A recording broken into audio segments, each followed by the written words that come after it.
네, 안녕하세요. 신박사 이선했습니다. 2022년 10월 4일 신박사의 장마감 복귀 방송 하도록 하겠습니다. 오늘 모처럼 강한 반등 만들어냈죠. 영국의 감세 정책 철회 소식이 촉발한 또 이제 글로벌 증시의 이제 반등 흐름에 이제 한국 증시 또 이제 오늘 아시아권 증시도 대체적으로 이제 반응하면서 강한 어떤 반등을 만들어냈는데요. 제목에 달았지만 이제 거래대금은 굉장히 낮았어요. 그러니까 이제 뭐 적극적인 수급이 들어온다든지 이런 개념보다는 낙폭이 과대했다는 그런 반발, 매수세, 뭐 그런 부분들이 좀 작용했다 보여지고요. 여전히 시장은 지금 약세장입니다. 약세장이기 때문에 계속 이제 계단식의 뭐 이렇게 반등 나오면서 계단식의 약세 기조 흐름을 계속 이어가는 흐름이기 때문에 이 부분을 잊어서는 안 되고, 결국 이제 과도한 포지션 혹은 이제 매수에 너무 강한 어떤 포지션을 확대하는 거는 배틀을 짧게 잡아야죠. 반등 구간은 반등 구간대로 뭐 정말 뭐 짧게 배틀을 잡고 이제 거래 전략을 짜는 거고, 결국은 포지션 자체는 하방에서 추세적인 어떤 흐름이 나오기 때문에 그 부분을 절대 잊어서는 안 됩니다. 그래서 착각해서는 안 되고, 지금은 약세장이고 경기 침체 흐름이고 또 이제 글로벌 금리 정책, 어떤 경제 정책의 어떤 금융 정책의 반전이 되는 흐름이 전혀 없는 상황에서 현재 저성장의 어떤 기조, 그리고 고물가의 어떤 기조, 결국 이제 스태그플레이션이죠.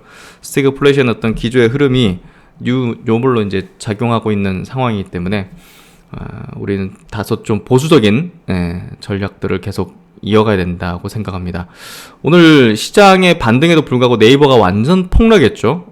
그거에 대한 생각들 같이 체크해보면서 오늘 시장 정리해보도록 하겠습니다.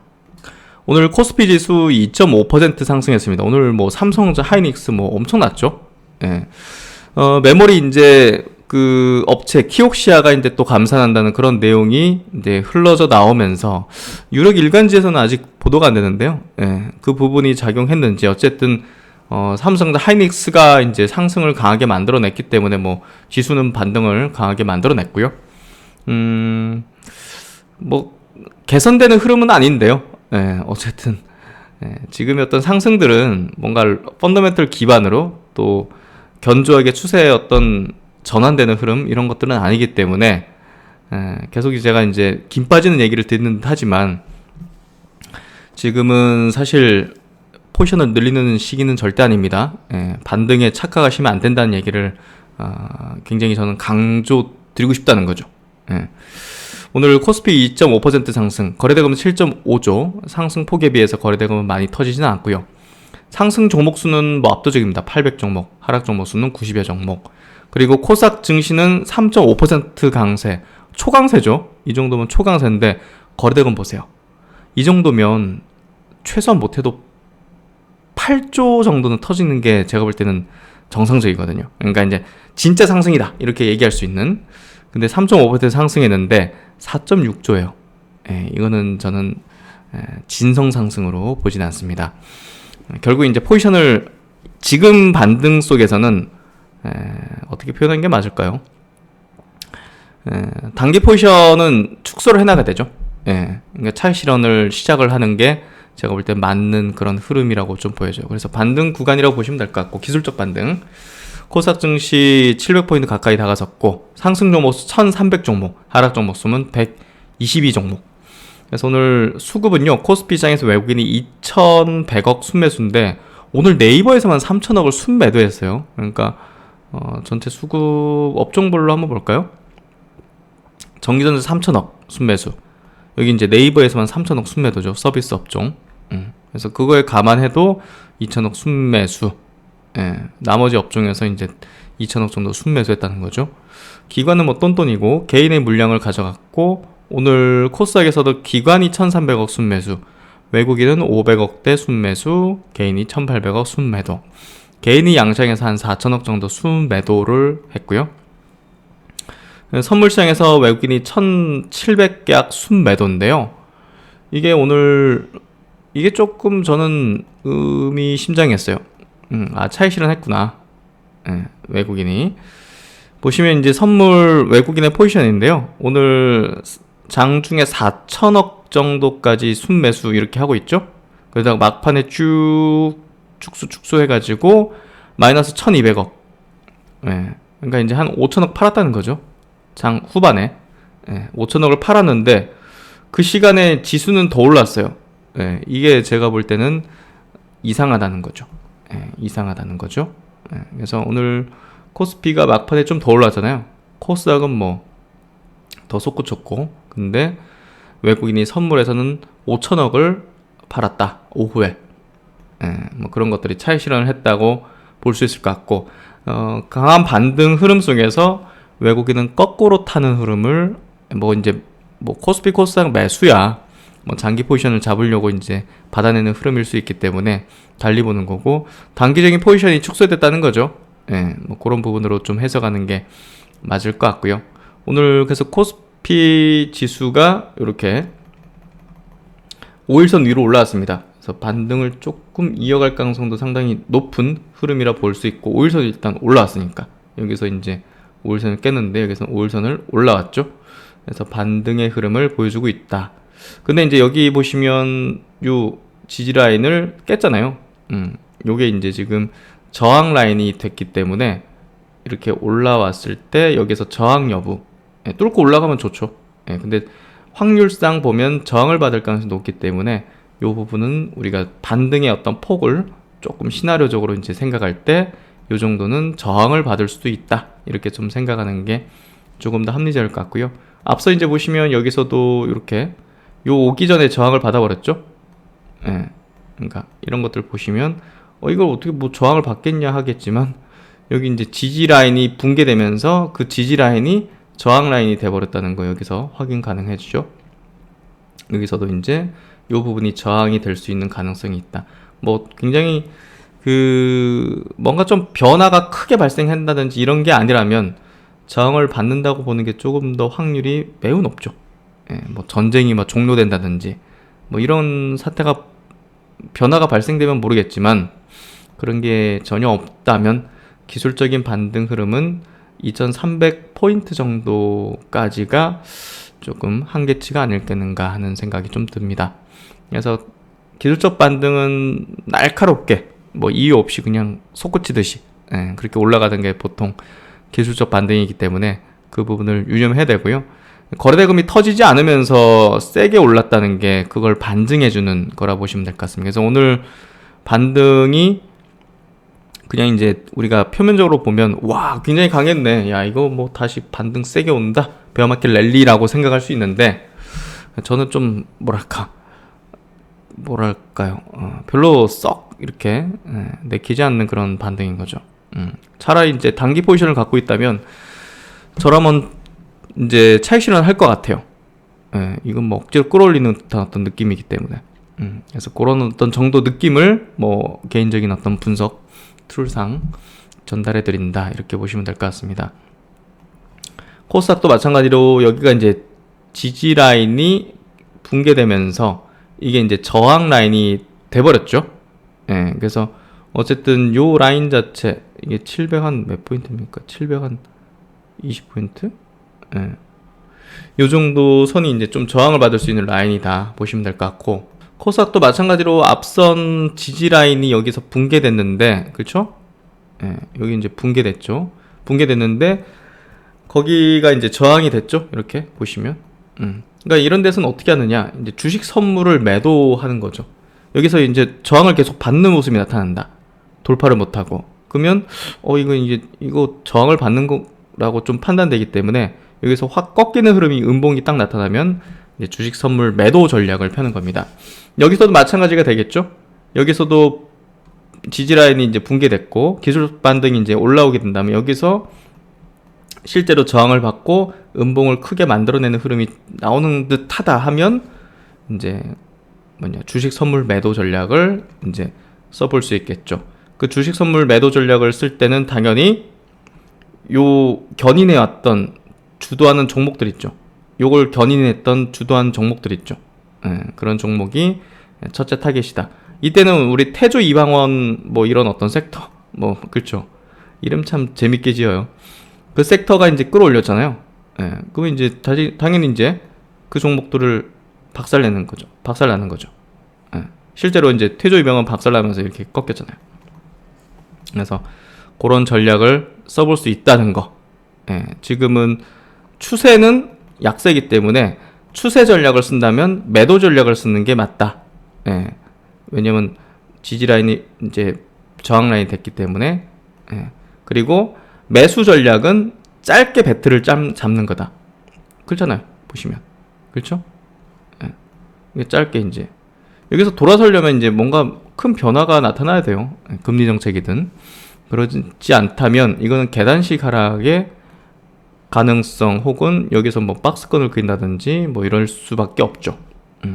돌아서긴 어렵습니다. 지금 밸류에이션 저평가다 뭐 이런 얘기를 하는 쪽도 있는데 말도 안 되는 얘기고요. 지금은 계속 경기 침체로 인해 가지고 밸류에이션 하향 조정이 되고 있는 상황이기 때문에 지금 뭐 PBR, PER 뭐 이렇게 뭐 저평가다 이거는 뭐 말도 안 되는 얘기를 하고 있는 겁니다. 엉터리 얘기를 하고 있는 거죠. 미래를 향해 있는 거에 대해서 뭐 지금 예상하고 있는 그 뭐 이제 그 포워드 이제 EPS 가지고서 이제 얘기한다는 거는 말도 안 되는 거고 뭐 황당한 주장을 하는 의견을 내는 쪽도 많이 봤어요. 뭐 미국에서 빅테크 기업 빼고 나머지 기업을 보면 퍼밸류에이션 13배, 14배로 저평가다 뭐 이런 얘기를 하는 쪽도 있던데 참 당황스러웠어요. 어떻게 저렇게 저런 주장을 할 수 있을까? 빠지지 않았으면 하는 마음이 크기 때문에 바라는 방향으로 이제 논리를 만들어내고 찾는 거겠죠. 하지만 지금은 추세가 하락의 어떤 추세를 지니고 있기 때문에 하방의 힘이 더 강력하고요. 결국은 우리가 추세 추종이라는 전략, 전통적인 어떤 전략을 쓰는 데 있어서는 하방에 베팅하는 전략을 쓰는 게 더 이제 시장에 순응하는 방식이라는 거. 그걸 이제 차트만 보셔도 이해 가능하잖아요. 매수는 짧고 하방은 깊고 길고. 그러면 이제 매수 전략은 배틀을 짧게 잡고 매도의 전략은 조금 이제 텀을 둘 수 있는 한 분기 정도의 어떤 전략을 쓸 수 있는 그런 부분이죠. 그래서 매도 전략은 이제 공매도 전략도 있겠지만 주식 선물 매도 전략도 있다. 아니면 이제 그냥 현금 들고 단타만 치는 거죠. 현금 들고 반등이라고 생각하면 낙폭과대에서 반등이라 생각하면 짧게 이제 치는 거죠. 짧게 치는데 이게 선수급 아니면 이익 내기 어려워요. 물려버리거든요. 왜냐면 이런 데서 이제 잡으려고 보통 그러기 때문에 이런 데서 물렸다가는 또 이걸 당해버리죠. 그래서 5% 먹으려다가 한 20% 날아가고 5% 먹으려다가 20-30% 날아가고 이런 식이 되기 때문에 선수급이 아니면 하방장에서는 단타 치려고 하다가는 그러니까 매수 전략을 써서 이제 이익을 내겠다는 전략을 쓰다가는 계좌가 계속 녹아내리죠. 그래서 지금은 내가 경험이 없다. 그리고 이제 투자 어떤 트레이딩의 어떤 뭔가 좀 경험이나 이제 스킬이 없다 하면 쉬어야 됩니다. 쉬어야 돼요. 아무것도 하지 않아야 돼요. 그래서 그런 얘기를 드릴 수 있을 것 같고 냉정한 얘기지만요. 여러분에게 올바른 얘기를 드리는 게 맞죠. 제가 증권사에 있었으면 그런 얘기 하기 쉽지는 않았을 겁니다. 저는 어디 소속된 게 아니기 때문에 자유롭게 여러분들에게 오롯이 도움이 될 수 있는 방향으로만 얘기 드릴 수 있다는 게 굉장한 메리트라고 보시면 될 것 같아요. 그래서 결국은 지금은 아무 실력, 경험 모든 게 없으신 분들은 아무것도 안 해야 됩니다. 뭘 하다가는 지금 막 계속 베이고 물린다든지 조금 먹고 많이 털리고 이런 식이 돼버리기 때문에 지금은 굉장히 위험한 구간이다. 이걸 꼭 유념하시고 괜찮은 종목 뭐 성장주 중에서 유망한 어떤 종목들은 팔지 않고 계속 홀딩하는 전략도 할 수 있죠. 근데 장기로 가야 된다는 겁니다.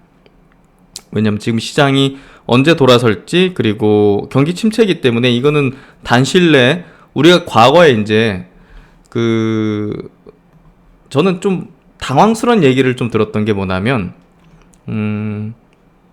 미국 주식은 사면 오른다 이 얘기를 굉장히 많이 들었어요. 그래서 좀 굉장히 당황스러웠는데 미국 주식이 뭐 사면 오른다는 그 얘기는 10년 동안 뭐 타당했죠. 보시면 아시겠지만 10년 동안 타당했죠. 근데 이번은 다를 겁니다. 이번에 무너질 흐름은 이 빅테크 기업들의 이제 독점적인 플랫폼, 독점적인 어떤 흐름상 고성장을 이루던 흐름이 지금 깨지고 있기 때문에 그런 흐름에서 이 빅테크 기업들에 대한 그리고 이제 나스닥, 미국 증시에 대한 불패 신화는 상당 기간 지금 무너질 거라고 봅니다. 그래서 그런 의식을 가질 때가 가장 위험할 텐데 결국은 그 막판 하이라이트 구간을 코로나 이제 돈을 왕창 풀면서 이게 지금 돌아서서 보면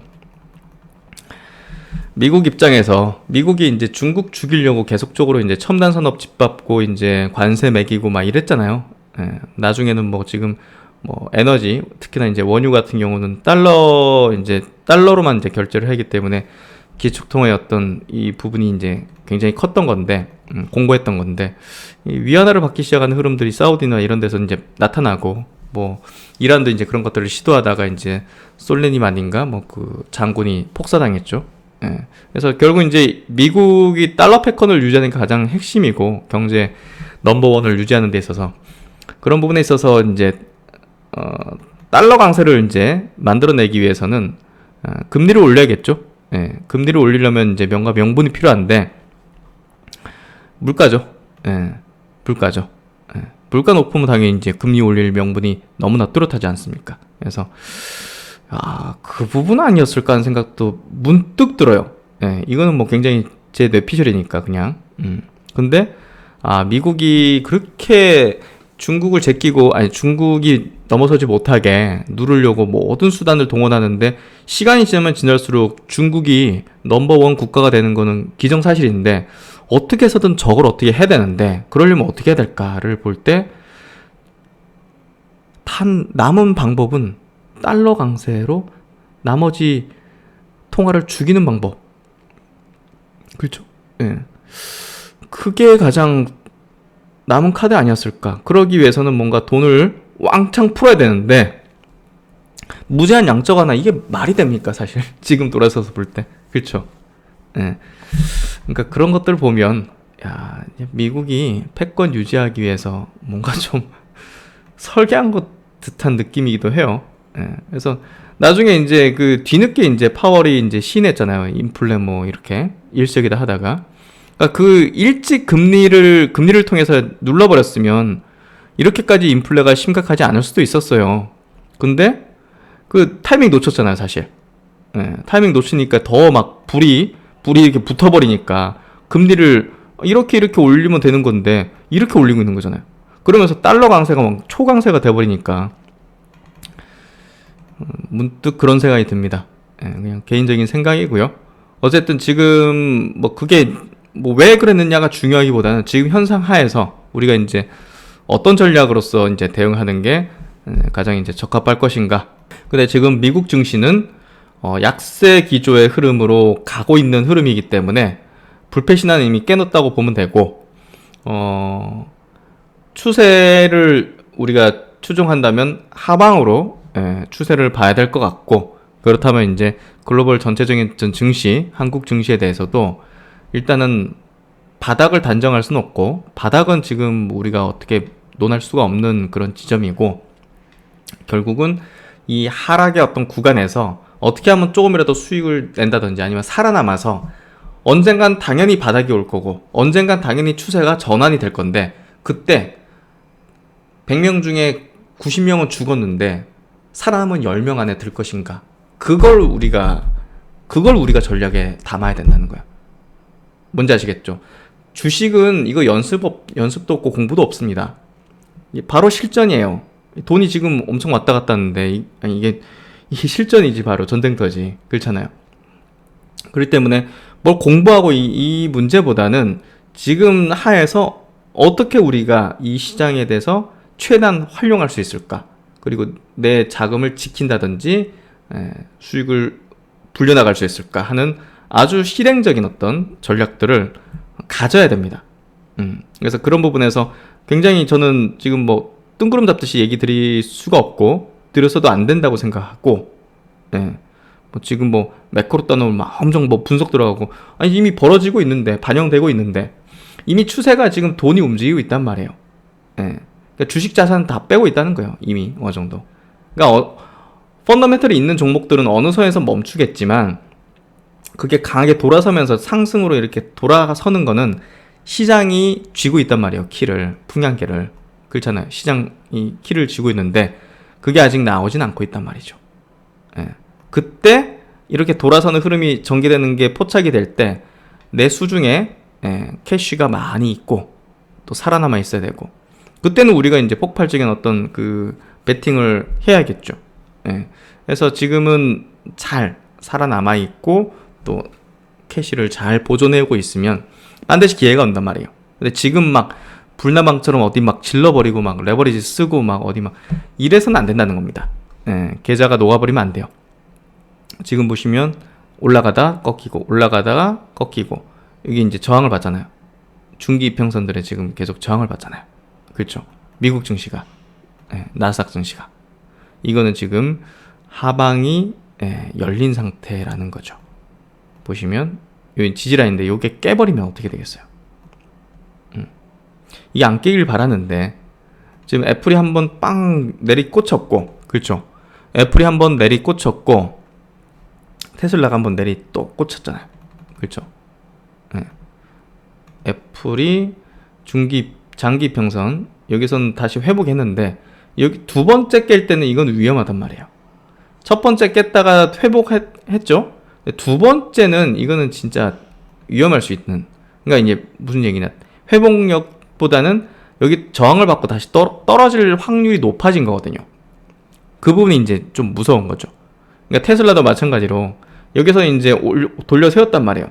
근데 여기서는 지금 이제 좀 무섭게 갭으로 떨어졌단 말이에요. 갭으로. 그래서 이게 조금 무서운 부분이고 결국 이제 실적이 올라가고 이제 실적 좋고 이제 성장해도 이제 시장 전체적으로 이제 둔화되면 경기 침체되면 이제 전체 밸류에이션이 낮아지니까 이게 또 하락의 명분을 삼을 수 있는 거거든요. 그래서 이게 조금 부담이 있는 그런 흐름이다고 보면 될 것 같고 마이크로소프트 이런 것들은 이미 장기 평선을 깨버렸잖아요. 그러니까 이거는 지금 기술 반등이지 이거 추세 전환 시키는 거는 시간이 필요하단 말이에요.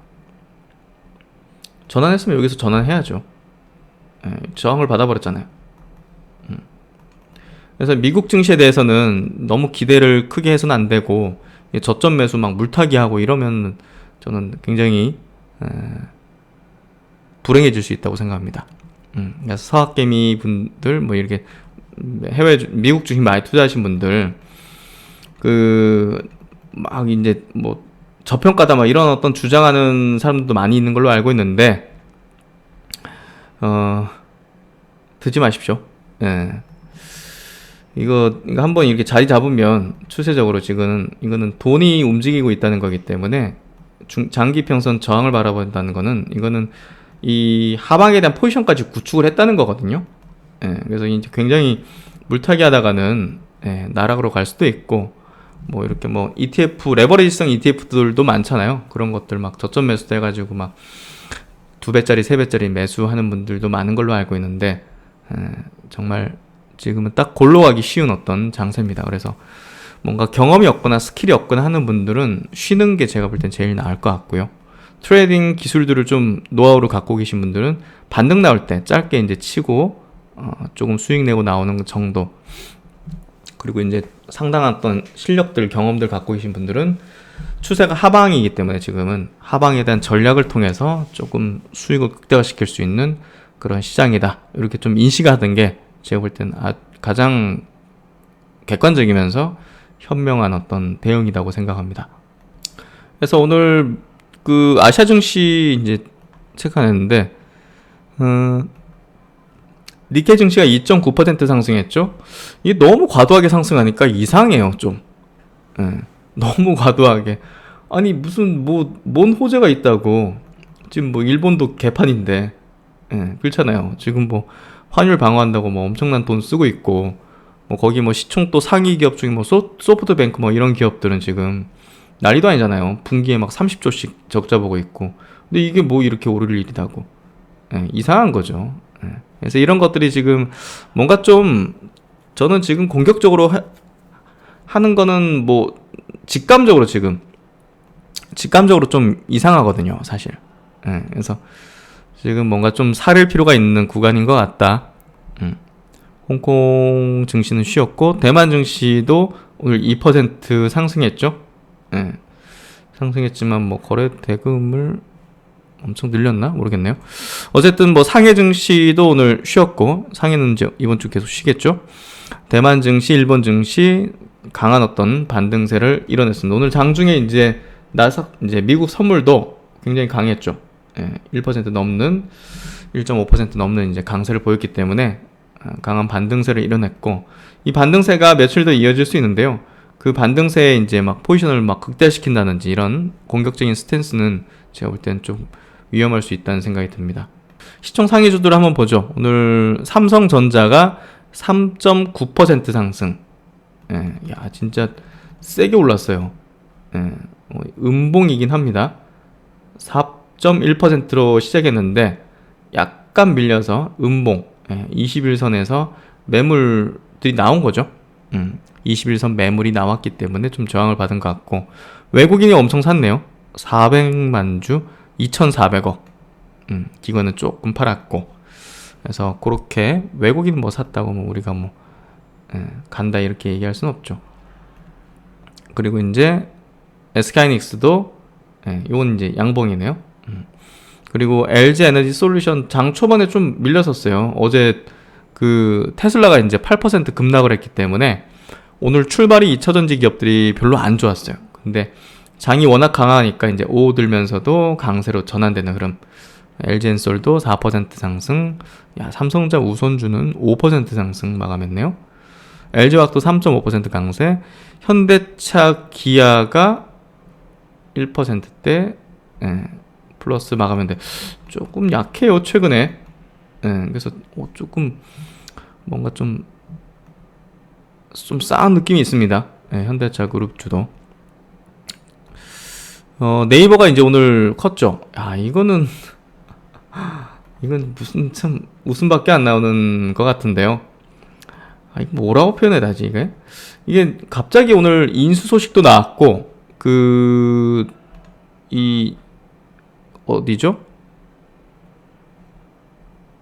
시티증권. 시티증권의 존유 애널리스트. 이것도 무슨 뭐 한국계 미국인인가? 하여튼 매도 의견을 내고 목표 주가를 17만 원으로 하향 조정했다 하면서, 17만 원인데 목표 주가가 17만 원이니까 뭐 더 낮은 가격이죠, 지금보다. 그러니까 더 빠질 수 있다 이거겠죠. 미국 알파벳의 퍼가 15배, 메타가 10배, 알리바바가 9.7배인데, 그리고 텐센트도 16배인데 네이버는 뭔데 22배냐? 이렇게 이제 분석해서 오늘 외국인들이 굉장히 세게 이제 물량이 나왔고요. 그리고 이제 그 북미 중고거래 플랫폼을 2조 3천억에 이제 인수했다는 소식이 나오면서 이 불을 더 붙여버렸어요, 하락에.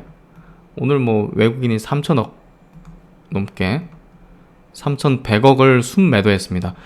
역대급이에요. 이 3천, 이건 프로그램을 넘어서는 금액이잖아요. 그러니까 이제 액티브하게 팔았다는 거거든요. 그래서 이거에 대해서도 좀 부정적으로 좀 평가했던 것 같고, 뭐 한국판 뭐 당근마켓 같은 개념, 이제 명품 중고거래 이런 걸로 이제 유명해지고 MZ세대가 이제 주요 이용자라고 하는데요. 저는 이 딱 소식 들어보고 이제 기사 딱 보면서 이게 코로나 수혜를 받잖아요, 사실. 우리가 명품 시장이라든지 지금 이제 그쪽 이제 비상장 회사들 지금 좀 어려워지고 있잖아요. 우리나라에서도 반란이라든지. 이 코로나 수혜를 봐가지고 이제 성장했고, 그 기준으로 이제 인수 금액이 정해지고 밸류에이션이 측정됐던 것 같은데 지금 꺾이고 있잖아요, 사실. 그래서 이 코로나 수혜로 이제 득을 봤던 그런 플랫폼을 지금 왜 이거를 흑자 보는 회사도 아니고 적자를 엄청나게 보는 회사를 뭐 10년 내다보고 이제 인수할 수도 있겠지만, 지금 환율도 굉장히 비우호적이면서 이거를 왜, 저는 굉장히 갸우뚱했어요. 사실 뭐 과거에 이제 네이버가 많은 기업들을 인수했는데 그 중에서 가장 이상한 인수를 해야 될까요? 뭐 더 똑똑하신 분들이 이제 안에서 M&A 이제 판단을 하셨겠지만 사실 주가가 말을 해주잖아요. 예, 외국인들 왜 집어 던졌는지. 예, 뭐 적절한 가격에 인수했다 이렇게 또 온라인 간담회에서 얘기를 하던데 이제 대표이사가 좀 납득하기 어렵고요. 예, 지금 현재 어떤 그걸 뭐 비교를 해가지고 이제 했겠지만 이게 흘러가잖아요. 지금 이게 꺾이고 있을 거란 말이죠. 예, 그런 부분에서 이게 과연 적절했느냐 지금 시점에서 지금 플랫폼 기업들 계속 할인되고 있는 과정 속에서 이 비상장 또 이제 코로나 특수를 누렸던 이 회사 자체를 이렇게 이 밸류에이션에 인수하는 게 적절하느냐 그거죠. 그래서 저도 좀 의아스러웠고 오늘 주가가 이제 그걸 대변해 준 것 같습니다. 8.7% 네이버 같은 종목이 8.7% 빠졌다는 거 이거는 그냥 패대기 쳤다는 거죠. 그래서 이 가격이 좀 중요해질 것 같은데요. 이게 저항 라인이 될 수도 있는 거고요. 뭐 참 아쉽습니다. 이것 때문에 뭐 오늘 카카오도 같이 빠졌는데요. 네이버 카카오가 참 이제 과도하게 좀 빠졌죠.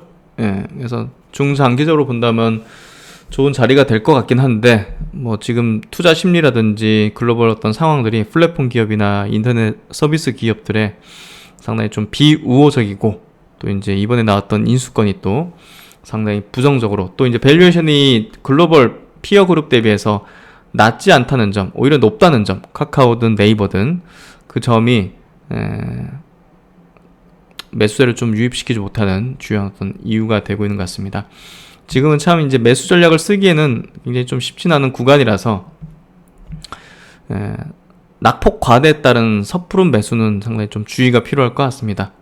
저도 좀 오판한 어떤 부분인 것 같고요. 양봉 떠가지고 저도 이제 굉장히 우호적으로 생각했는데 야 지금 네이버 뭐 이렇게 좀 저는 이거 보면서 멍했네요. 야 이거 여기서도 이렇게 밀어버리고 엄청나게 또 공매도 폭탄 나왔겠죠. 여기서 장대 음봉으로 이렇게 밀어버릴 줄은 참 어렵네요. 예. 오늘 장이 이제 굉장히 급등하는 장세 속에서 네이버 가지신 분들은 굉장히 좀 소외감 넘어서 분노죠 이거는. 그래서 온라인 간담회 저도 이제 그 내용들 보면서 조금 화가 나더라고요. 야 참. 하여튼 뭐 그 지금 시장이 자체가 좀 상당히 좀 이렇게 좀 흘러가는 흐름이니까요. 그 너무 낙폭 과대에 대해서 이렇게 너무 많이 떨어졌는데 해가지고 저점에서 들어가는 거는 위험하다고 생각하니까요.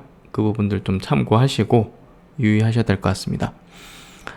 오늘 뭐 외국인 기관들 동시 순매수 쪽 한번 짚어보죠. 수급 오늘 뭐 삼성전자 하이닉스 오늘 하이닉스 삼성전자는 뭐 기관들이 좀 팔았나 보네요. 합산 순매수 맞네요. 그렇죠. 합산 순매수 쪽에서는 삼성은 1인데 기관이 팔았기 때문에 안 나오네요. 하이닉스가 400억대, SK이노베이션, LG노텍도 오늘 반등 세게 나왔죠. 에코프로비엠, 하나금융, 은행주들도 지금 뭐 유럽의 은행주도 박살나면서 같이 밀리는 것 같은데 한국항공우주, 현대, 미포조선도 세게 올라왔네요. 그리고 코스닥 에코프로비엠, HLB, 타이 종목들 첨보, CIS, 리노공업, 루트론 뭐 이런 기업들을 순매수하는 흐름을 좀 보여줬던 것 같습니다. 그래서 지금 시장은 그 반등에 너무 이제 흥분하거나 막 추격 매수해서 막 포지션을 잡는 건 위험하고요. 지금은 약세장이라는 거를 명확히 인식하고 이게 어디서 바닥이 형성될지를 알 수 없다는 점을 항상 염두에 둬야 될 것 같아요. 지금은 버는 것보단 지키는 게 더 중요하다는 거를 좀 확실하게 인식해야 된다고 생각하고요. 오늘 네이버 폭락이 굉장히 좀 충격적이었는데 거기에 대한 생각까지 같이 드려봤습니다. 네, 오늘 장 이렇게 좀 마무리 지어보고요. 신박사 또 다음 시간에 좋은 내용으로 뵙도록 하겠습니다. 감사합니다.